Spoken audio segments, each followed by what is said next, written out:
네, 후보님 안녕하십니까? 네, 이번 시간에는 다소 무거운 주제일 수 있지만 반드시 짚고 넘어가야 하는 그러한 이야기를 나눠보도록 하겠습니다. 요즘 학교 폭력 현장은 교육의 장이라기보단 법정에 가깝다는 말이 나오고 있는데요.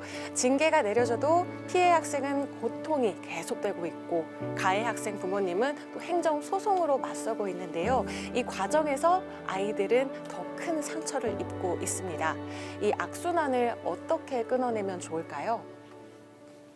그렇습니다. 참으로 가슴 아픈 일입니다. 법적인 판단을 통해서 가해 학생에게 벌을 줄 수는 있으나 가해 학생과 피해 학생 사이에 깨진 마음은 붙여주지 못합니다. 학교는 재판정이 아니라 배움터입니다.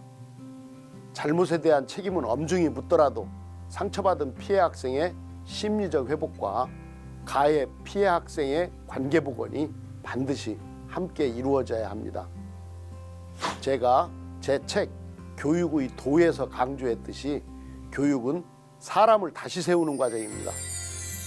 법적인 처벌을 통해서 징계 몇 호라는 그런 숫자가 중요한 게 아니라 피해 학생이 다시 웃으면서 등교할 수 있는 그런 교육 환경을 만드는 것입니다. 그것이 제가 주장하고 있는 회복적 정의라는 단어의 핵심입니다. 네, 너무나 좋은 말씀을 해주셨는데요. 이 가해 학생과 피해 학생이 이제 처벌에서 끝이 나는 게 아니라 이 관계를 더욱더 원활하게 잘 이어나갈 수 있게끔 관계를 보듬어주는 그런 정책을 펼치시겠다 이런 말씀을 해주셨는데 그 말씀하신 관계의 복원 말은 쉽지만 또 현실은 쉽지 않고 냉혹합니다. 이병도 후보님이 내놓으신 명확한 대안이 혹시 있으실까요? 제가 생각하는 대안은 관계보듬교실입니다. 관계보듬교실이라는 것은 갈등이 터졌을 때 선생님 혼자 짐을 지게 하는 것이 아니라 교육청 직속의 관계회복단이라는 것이 있는데 그 관계회복 지원단에 있는 전문가들이 학교로 직접 찾아가는 것입니다. 전문 상담사라든가 법률 전문가들이 함께 가서 가해 피해 학생뿐만이 아니라 학부모님들까지 한자리에 모여서 서로가 진심 어린 사과를 하고 그 사과를 받아들이면서 용서가 일어날 수 있는 그런 큰 화해의 장을 만들어 드리는 것입니다.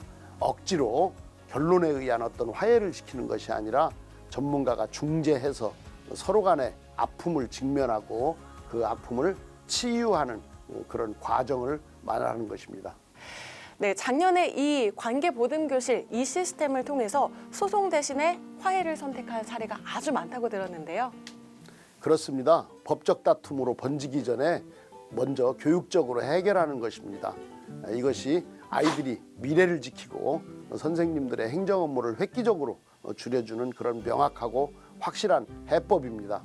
학생들 간의 관계 개선 그리고 회복에 중점을 두고 갈등을 해결하는 과정에서 더 많은 것을 배울 수 있을 것 같습니다. 네, 선생님들은 학폭 서류를 처리하다가 수업 준비까지 다 놓치시는 경우가 있다고 하거든요. 혹시 이 부분에 대한 대책도 있으실까요? 그렇습니다. 실제적으로 학폭이 발생하면은 이것이 나중에 법적 분쟁으로 갈 것까지 염두에 두어야 되기 때문에 매뉴얼과 법령에 따라서 일을 처리할 수밖에 없는 그런 상황이 곧바로 생깁니다. 우리 선생님들은 법률가가 아니잖아요. 교육을 본분으로 하는 분들이기 때문에 이런 법적인 행정적인 처리는 굉장히 어려움에 직면할 수밖에 없습니다.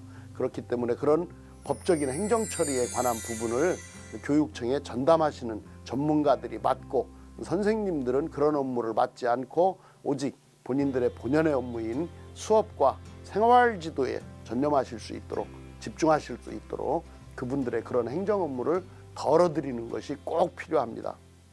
학부모님들께도 말씀드리고 싶습니다.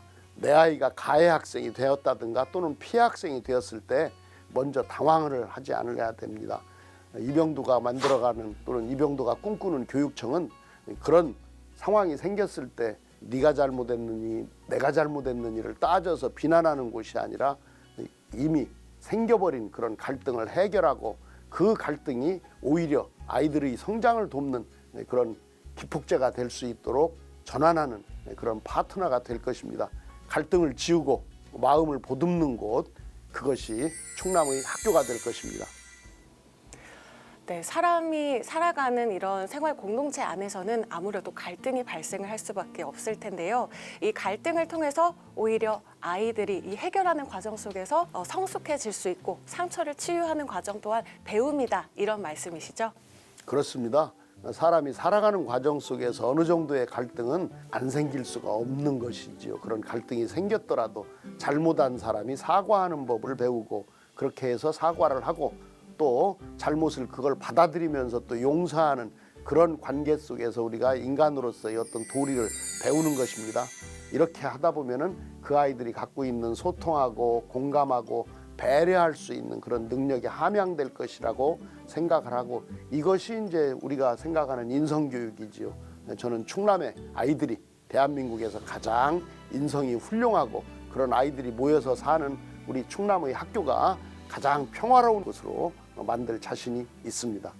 네, 오늘 후보님의 말씀을 들어보니까 이 학교 폭력이라는 거대한 장벽 앞에서도 다시 희망이 보이는 것 같습니다.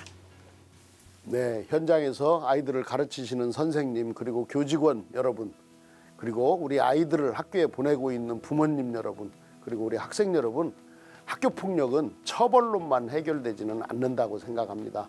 어떤 상황이 안 생기면 좋겠지만 그런 상황이 생겼을 때 서로가 따뜻한 시선으로 상처를 보듬고 명확한 대안을 교육청이 제시하면서 이렇게 해결을 해나간다면 오히려 그러한 위기가 우리 아이들의 인성을 함양하는 그런 계기로도 작동할 수 있다고 생각을 합니다. 39년 현장 교육을 맡아왔던 저 이병도가 우리 아이들이 평화로운 일상을 반드시 지켜내겠습니다. 상처를 치유하는 교육감 이병도, 고맙습니다.